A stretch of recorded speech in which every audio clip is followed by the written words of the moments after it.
जैसे कि आपको पता है कोरोना से बचने के लिए आपको घर पर रहना है, सुरक्षित रहना है, इसलिए आपकी ऑनलाइन क्लासेस चल रही है। तो इसको आपको रोज ज्वाइन करना है और अपने फ्रेंड्स में भी इसको शेयर करना है। तो चलिए आप पढ़ते हैं। हमारा विषय हिंदी व्याकरण प्रकरण, मतलब टॉपिक है आपका भाषा, लिपि और व्याकरण। तो पहले हम पढ़ेंगे भाषा के बारे में।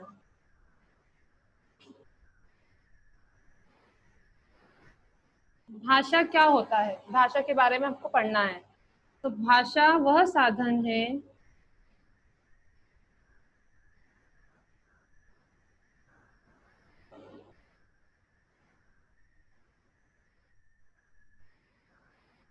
जिसके द्वारा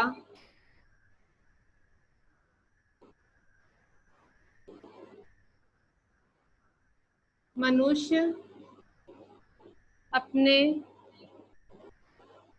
भाव को दूसरों तक बोलकर या लिखकर पहुंचाते हैं, उसे भाषा कहते हैं।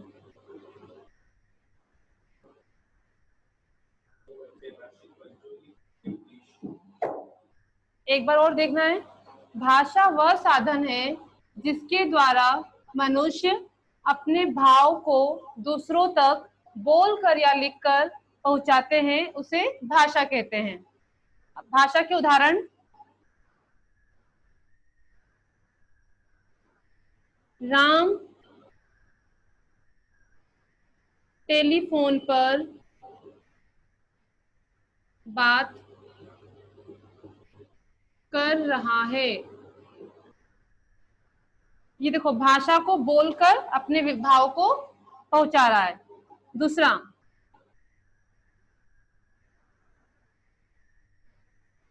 विद्यार्थी निबंध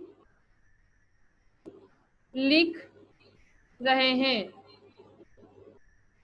इसमें भाषा को लिखकर दूसरों तक पहुंचाया जा रहा है। एक बार देख लें। भाषा वह साधन है जिसके द्वारा मनुष्य अपने भाव को दूसरों तक बोलकर या लिखकर पहुंचाते हैं, उसे भाषा कहते हैं। भाषा का उदाहरण है राम टेलीफोन पर बात कर रहा है, विद्यार्थी निबंध लिख रहे हैं। ठीक है। अब हम पढ़ेंगे रूप, भाषा के रूप पढ़ेंगे।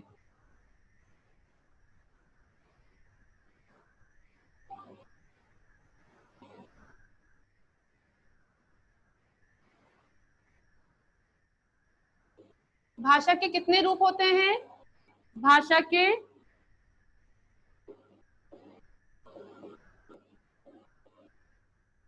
2 रूप होते हैं।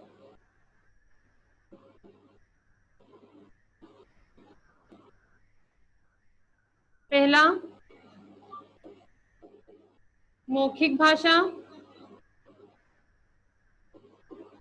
दूसरा लिखित भाषा। समझ में आया? हर्षित, आपको समझ में आ गया भाषा कितने रूप होते हैं? बताओ, अनम्यूट करो।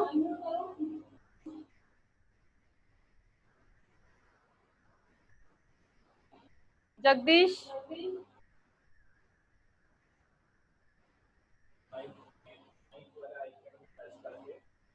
आपकी स्क्रीन पर टच करके वहां पर माइक का बना होगा, उसको आप टच करेंगे तो अनम्यूट हो जाएगा आपका।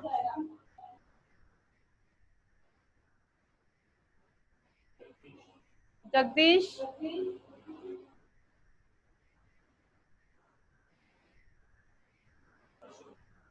हर्षित पंचोली,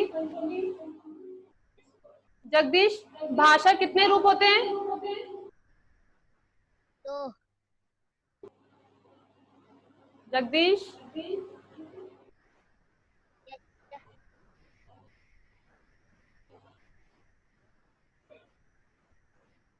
तो भाषा के 2 रूप होते हैं, मौखिक भाषा और लिखित भाषा। तो पहले हम मौखिक भाषा के बारे में पढ़ेंगे।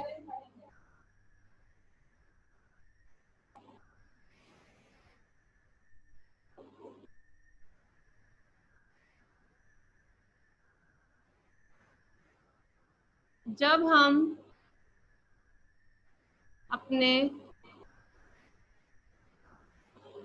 भाव को बोलकर दूसरों तक पहुंचाते हैं और दूसरों के भाव सुनकर समझते हैं तो वह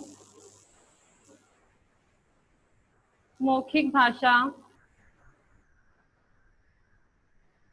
कहलाती है।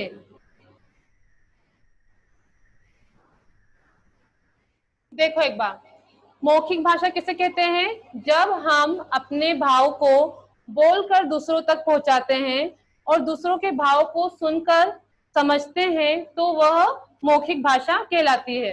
अब इसके उदाहरण क्या होंगे? जैसे बातचीत करना या भाषण देना या गाने सुनना, ये सब किस में आएगा? मौखिक भाषा में आएगा। ठीक है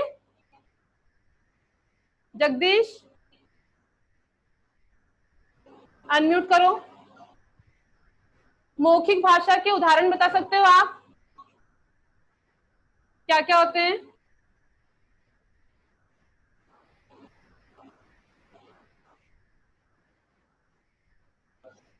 हर्षित पंचोली,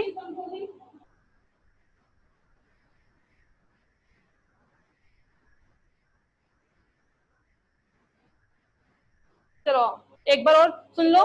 जब हम अपने भाव को बोलकर दूसरों तक पहुंचाते हैं और दूसरों के भाव सुनकर समझते हैं तो उसे मौखिक भाषा कहते हैं। ठीक है, उदाहरण मैंने बता दिया है, भाषण देना या बातचीत करना या गाने सुनना, वो सब मौखिक भाषा में आते हैं। ठीक है,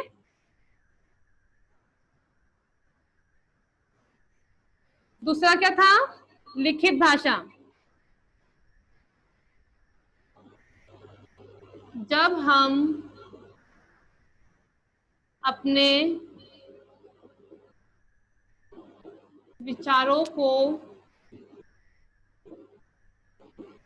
लिखकर दूसरों तक पहुंचाते हैं और लिखे हुए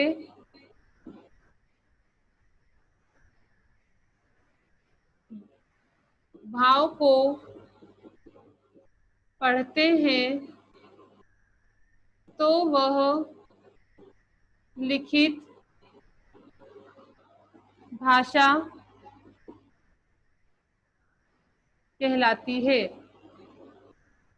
देखो, जब हम अपने भाव को लिखकर किसी को बताते हैं या दूसरों के लिखे हुए भाव को पढ़ते हैं तो वह लिखित भाषा कहलाती है। जैसे पत्र लिखना, जब आप लिख रहे हो तो अपने विचार को व्यक्त कर रहे हो, और पुस्तक पढ़ना, जो उसमें विचार लिखे हुए हैं उसको आप समझ रहे हो, तो वो किस में आता है? लिखित भाषा में। जब हम दूसरों को अपने विचार लिखकर बताते हैं और दूसरों के लिखे हुए विचार को पढ़ते हैं तो वह लिखित भाषा कहलाती है। ठीक है, आगे समझ में?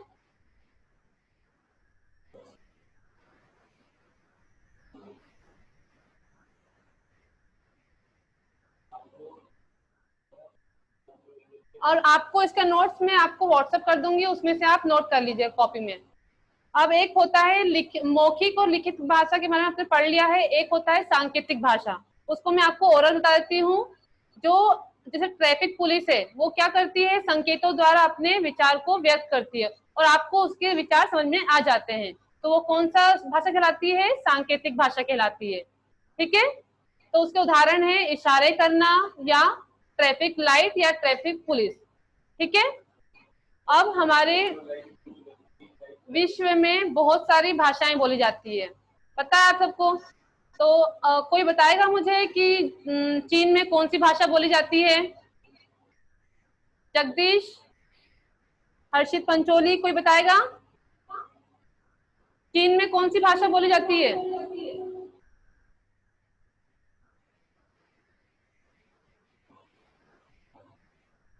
हेलो जगदीश,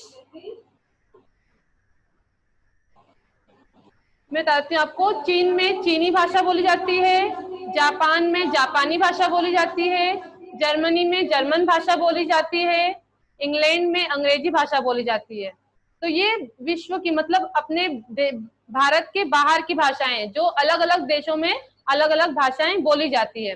अब हमारे भारत देश में भाषाएं, पता है आपको, अलग अलग राज्यों में अलग अलग भाषाएं बोली जाती है।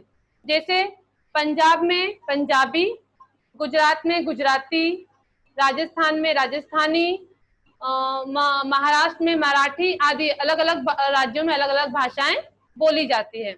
और हमारे जो भारत देश है उसकी राष्ट्रभाषा क्या है? हिंदी। इसे कब मनाया जाता है? 14 सितंबर के दिन। ठीक है, आगे भाषा के बारे में पढ़ लिया हमने, अब पढ़ेंगे लिपि के बारे में।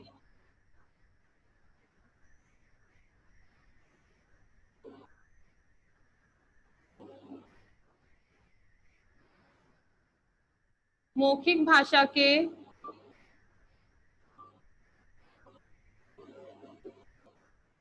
लिखे लिखे हुए चिन्ह की अलग अलग लिपियां होती हैं।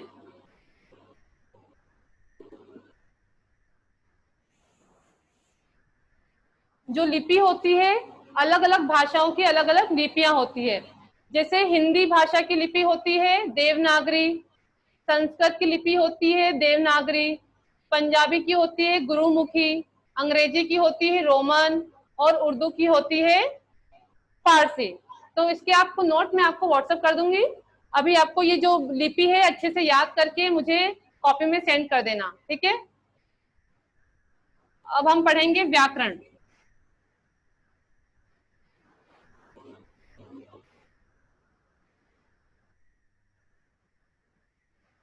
व्याकरण क्या होता है? जो भाषा होती है उसको सही ढंग से लिखने के तरीकों को क्या बोलते हैं? व्याकरण। अगर व्याकरण नहीं होता तो जो हम लिखते हैं वो सब गलत होता।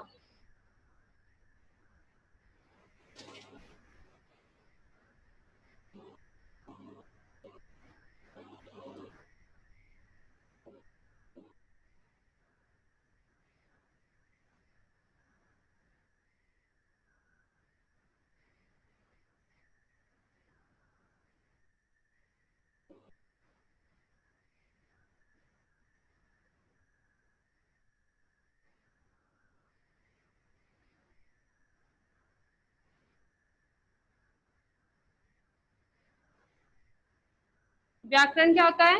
व्याकरण द्वारा हम भाषा को सही बोलना, लिखना और पढ़ना सीखते हैं। अगर आप व्याकरण नहीं सीखोगे तो आपको सही से बोलना या जो आप वर्ड बोलते हो उसको सही नहीं बोल पाओगे। एक उदाहरण बताती हूँ मैं आपको।